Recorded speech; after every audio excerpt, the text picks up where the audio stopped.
Yes. Thank you very much. When investing in the country, I always like to get some feel of its long-term stability. Now, generally what comes out of India as regards news is the very highly educated population, or growing education, the growth, etc., etc. But I'd like to get a feel of what portion of the population in India is involved in terrorism, what could be the long-term political solution to it. I am not saying appeasement, but clearly there would have to be some long-term process, it would seem to me, of getting the population at large on side. You have the commonality of the English language, which people in India tell me was one of the great leftovers, the positive leftover from the British time there. But what program is there? It seems to me that military means alone will not be sufficient. You can keep knocking the head off the snake, but eventually you'll have to tackle the thing at the root problem. So what percentage are involved in terrorism? What is the long-term solution as you see it? That's an interesting question, I think, and probably requires an entire session to address. But briefly, let me exemplify. India is very stable. India would not be having a growth rate of 8% plus over the last decade if things were not moving in the right direction.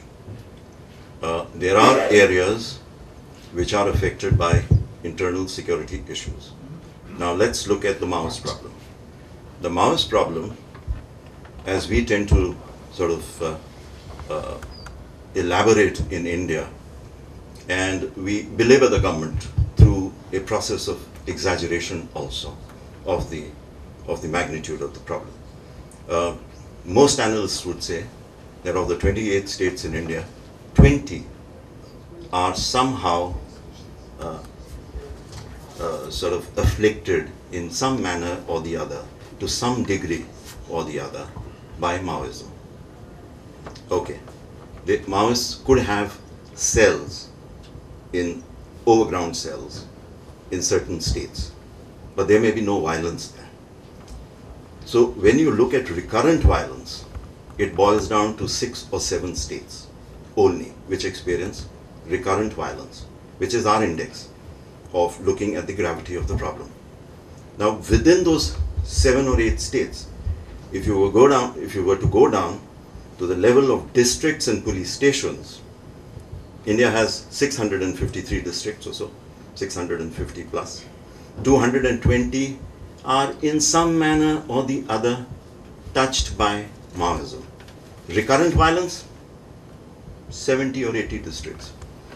Very serious violence, 30-35 districts. Total number of police stations, 14 to 15,000, plus police outposts, another 5,000, 20,000. How many are afflicted by hardcore Maoism?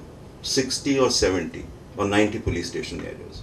Somebody calculated that it works out to around 3% of the total 3.2 million square kilometers that we have.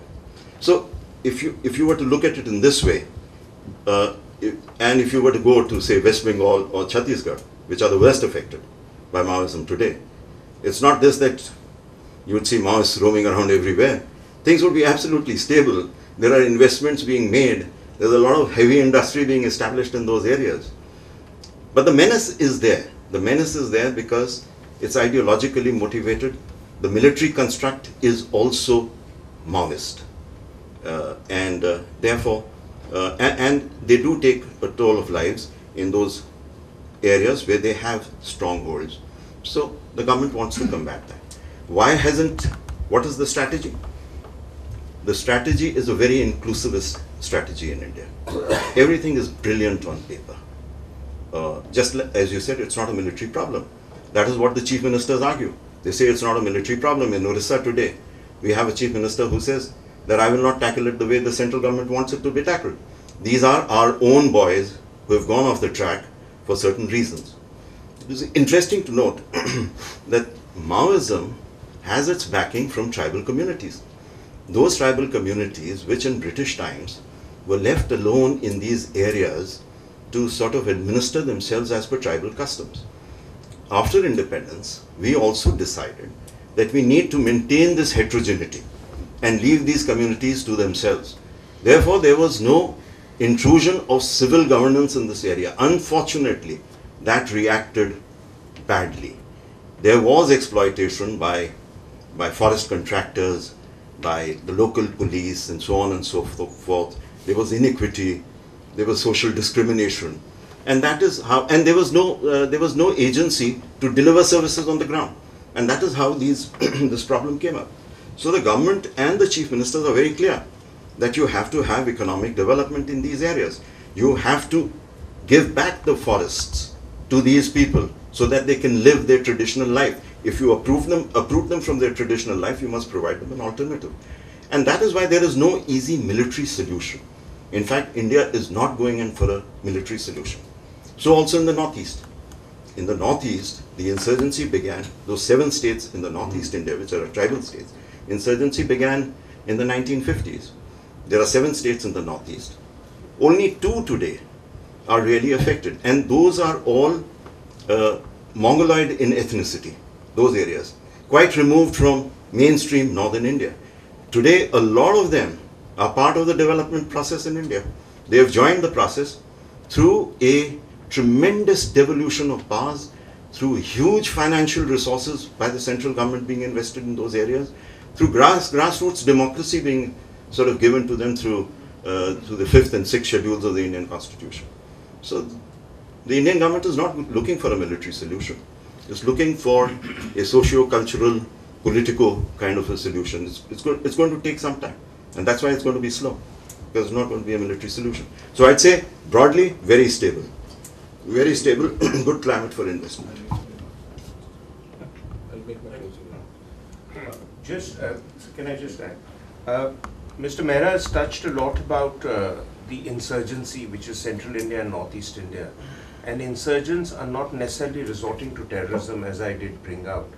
I mean, that's one of the reasons why the government of India is willing to talk to them and negotiate with them. As a rule, governments generally don't negotiate with terrorists, at least openly, maybe behind the scenes too.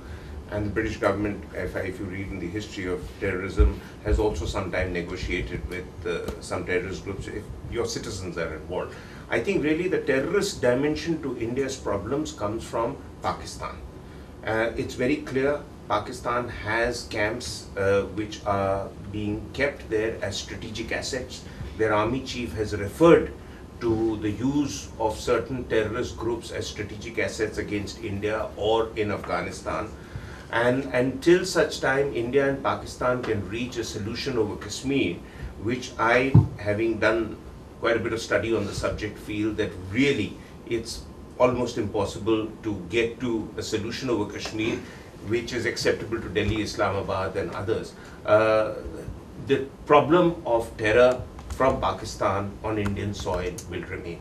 And there are no shortcut solutions. We can at best fortify yourself to the next set of attacks and decrease the number of targets that we provide to potential terror groups in cities or elsewhere, so that those are not seen by the terrorists as potential areas where they'd like to attack.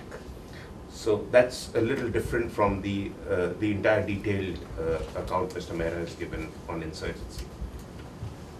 Okay. Could I just, what, you said that, I think you said that there was no military solution to the Maoist insurgency, which I think, if you qualify that by saying there is no solely military solution, I would go along entirely. But I would suggest that in order to get a solution, you will need not only a political and a military solution. In other words, some military capabilities will be required in order to get a political solution. So it is not quite right, I think, to say there is no military solution, there is no solely military solution.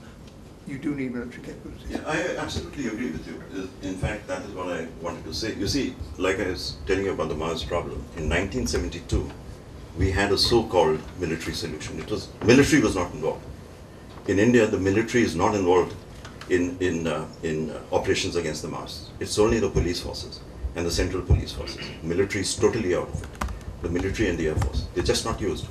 So in 1972, we had an operation when Maoism was at its height. It was called Operation Steeplechase, and it was run by the very force that I was talking to you about, the old Crown Reserve Police, the CRPF, and they wiped out the fighting cadres of the Maoists within a space of 3 to 4 days. And the Maoists just simply receded after that.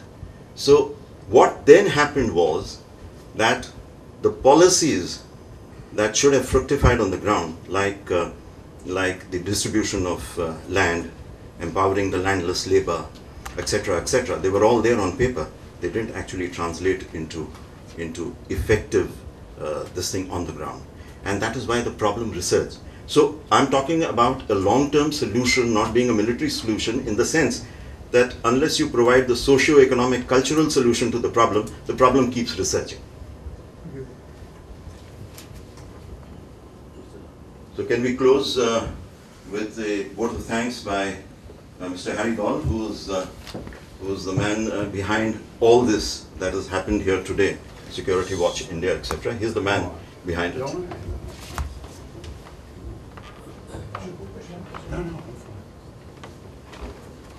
Hi guys, I don't know what I am described as. I'm just a simple guy, simple citizen, and the only thing the only qualification I really have is I'm paranoid. So that's one of the reasons why I hang around with all these big shots, trying to figure out what's going on and answering your questions. I'm not a military expert. I'm just a citizen and a guy who's very, very concerned about what's going on.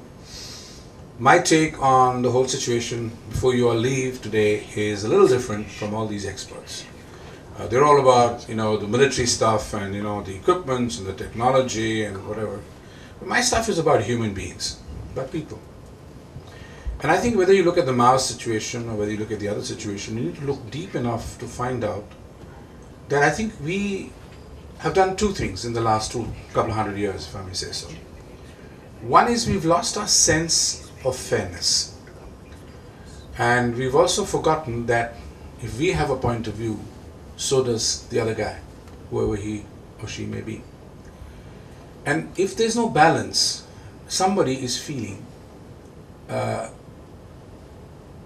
being treated unfairly. I'll give you an example. This morning's television in India showed that outside Delhi, the farmers who'd sold off their land for a hell of a lot of money to the developers are now agitating because they realize the land they sold, say hypothetically for £1,000 an acre, is now selling for £1 million an acre because it's been developed. And they somehow feel that it was their land and therefore they need to go back, take the clock back if you like. Because what's also happened is they've run out of their £1,000 and they don't have jobs. Now the problem with people is, if you're going into their area, they're not going anywhere. If I had a factory in Hackney in London and I had 100 guys working with me and I shut it down, they'd all disperse because they'd go away, look for other jobs, whatever. But if I had a factory in the village where everybody came from, if I shut it down, they wouldn't go anywhere. They're there. So you need to understand that this is a human problem, and which is a consequence to the second thing we've done. We've adopted as a world economy a developmental model which is economic. And to participate in that economy, you need to have the means to participate. For example, the question asked by the gentleman in the third row is relevant, because what's the hang-up? What's the problem? The tribals were very happily living there for the last thousands of years. All of a sudden, why are they getting excited? They're getting excited because first, you allowed the contractors to go in and chop the wood off, and to control the illegal cutting of forests. You had all kinds of machinery intruding in to their areas, their space. Then you went ahead and brought in the goons, as I call them, in the garb of, with due respects to Mr. Mehra, police, who would then take care of the contractors' interests, because obviously the tribals aren't paying them a cent and they've got nothing to do with the tribals. Now what's beginning to happen is that you're going and removing the soil from under their houses because they're all rich in minerals. And thanks to China's hunger for steel, the number of steel companies in India which have not only grown exponentially in the last 15 years under my own eyes, it's gone crazy. Everybody is into prospecting. Every Tom, Dick and Jack, I'm not going to say Harry because my name is Harry, but you know, Tom, Dick and Jack is prospecting, man. Hey, it's El Dorado, let's go. And so you find that you're going into these areas, you're going into their lands, and you're sort of intruding in, and you now want to do what is called rehab and resettlement, R&R as we call it in India. Now, India is a great country, it's democratic, I love it, I live in it, I wouldn't live anywhere else, but we have a bad record in R&R.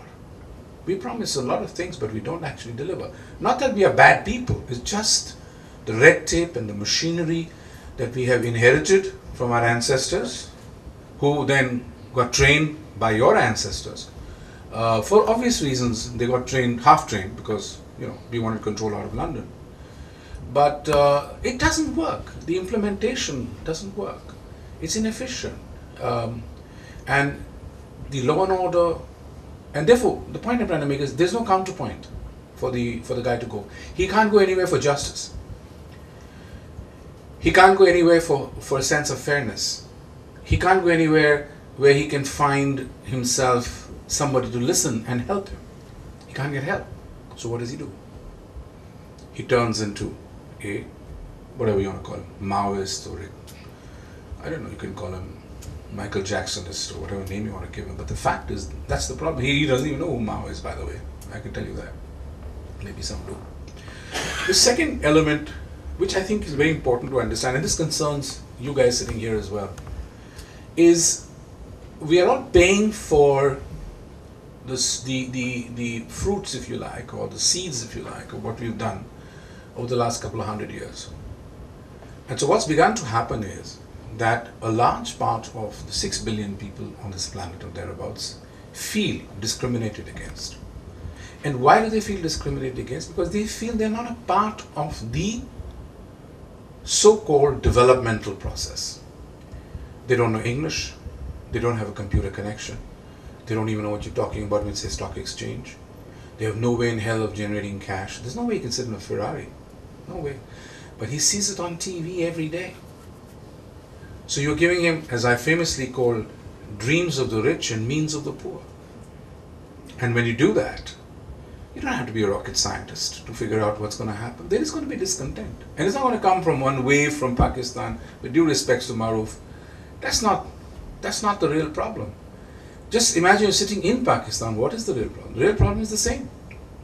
You had these 22 families ever since Pakistan was created who still control Pakistan, and you have the army. And then you have the Americans who want to be there and not be there, and whatever. That's their problem. But my question is, I'm trying to figure out, why does everybody want to be in Afghanistan? And I'm unable to figure it out. Until I read a small little article that while everything was going on in southern Afghanistan, the Chinese have taken over the mining rights for northern Afghanistan. I said, aha, interesting piece of news. I'm a citizen, I'm not a military expert, for God's sake. And then I also read a piece of news. The Chinese have built a nice road from a port called Gwadar all the way up to Beijing, a pipeline to carry gas and oil all the way up to Beijing. Then I looked at the other side of the map of India and I found they built another road from Myanmar, Burma to a city in China. And then the penny starts dropping.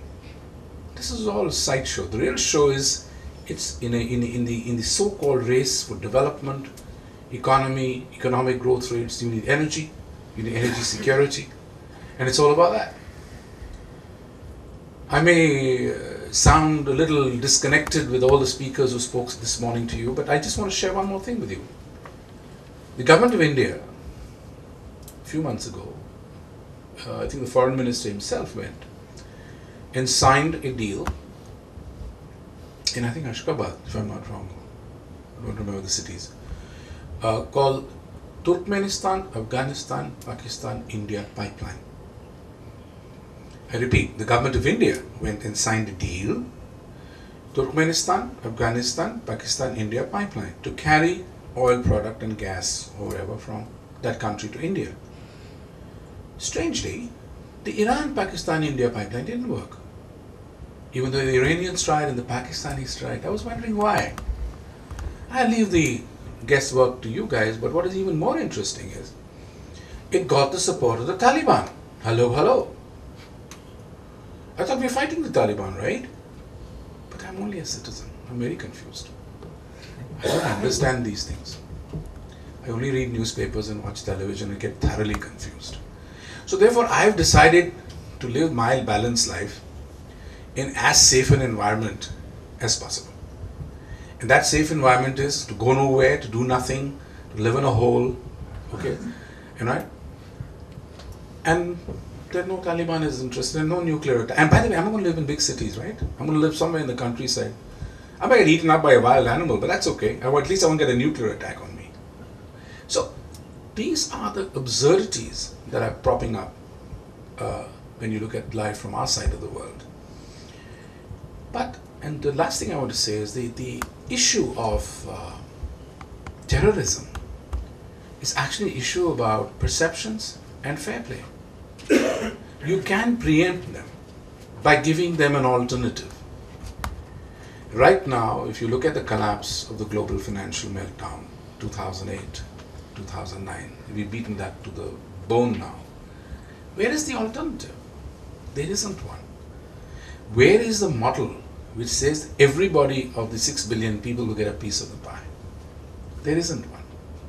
Until we find that, answering, it's difficult, it's not easy, but until we find that, I don't think this problem is going to go away. So I'm going to put on my business hat. Since the problem is not going to go away, I want to be in the business of providing protection, security, blah, blah, blah, blah, blah, blah, to everybody who wants to come or who wants to invest. And so, answering this gentleman's question, you have amazing opportunities. You just imagine it, it's there, right from, as I mentioned, infrared cameras, bollards, explosive detection, psychoanalysis of people, profiling. I love the iris concept you have here when you come to the airports, except that I can never get registered because it's always closed by the time my flight departure is there to India. But other than that, these are nice concepts. So you start getting data banks on people, you begin to understand, and now thanks to Apple and somebody asked about hacking and computer and cyber security. We just heard that this morning's news was that two very important, even Apple got hacked. The reason why I bought the Macs was there were no viruses, but now I believe now you've got viruses into Apples. And now it's gone worse. In the old days, I used to have my Microsoft computer and I used to have my phone, which was a Nokia, and I had a little Sony or a Y or whatever. Now I've got an Apple which connects to everything. I have an iPhone and an iPad and an this and that. They're all getting hacked. So that's even more horrifying and terrifying. But anyway, all of that put together brings me to the last point. We are here basically to share with you opportunities, ideas, thoughts. And from this point onwards, where do we go?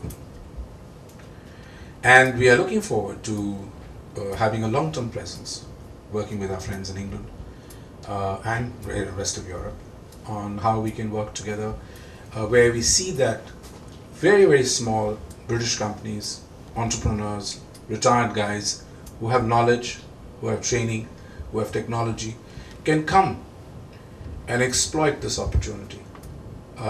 They may not have the bandwidth to go to India and have a roadshow, and they won't know where to start with, by the way. But we will bring that to you in London. And we are proposing for that, having an exposition come seminar in May next year in London, just before the Olympics and just before all the other excitement starts, so that all the small businessmen and people from the forces who are retired or people with expertise and training can come in and discuss with the clients. We're going to get the clients here. We're going to get the markets here. We're going to get the customers here. We're getting the state police governments here. We had a test already. They're very excited about it. And hopefully we'll get them all here as well. In addition to that, why India? Why not the whole of Asia? So we're going to look at bringing in Asian countries together in the same forum, so that you can talk not just to the Indians, maybe hopefully the Pakistanis and everybody else, and sell your goods and make lots of money and maybe buy me a cup of coffee at the end of it all. Thank you.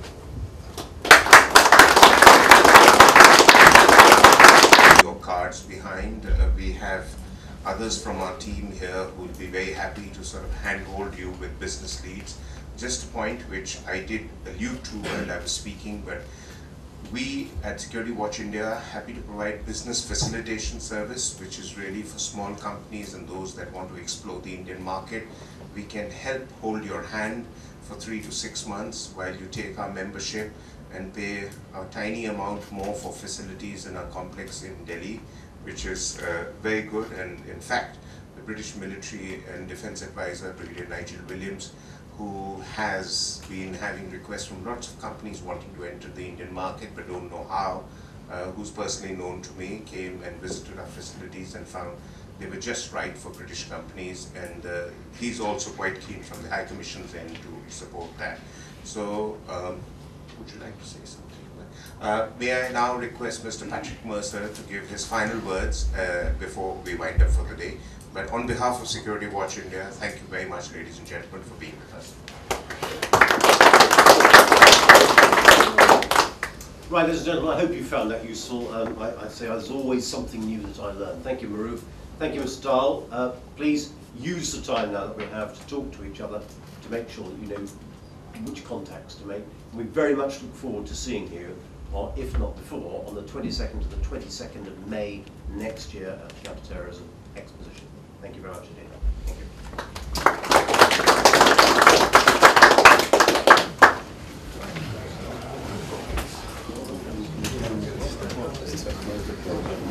Good to see you again, Richard.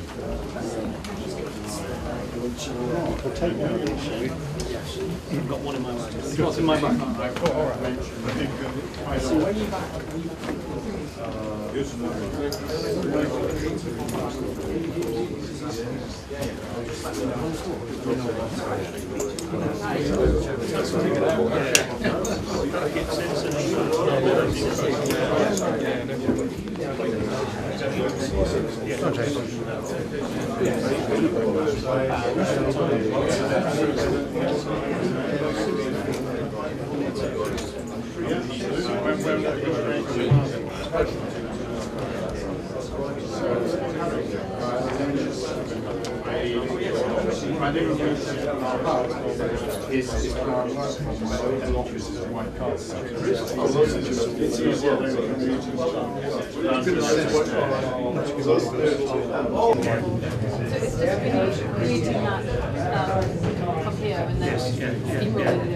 No, that's fine. So if you could send me that.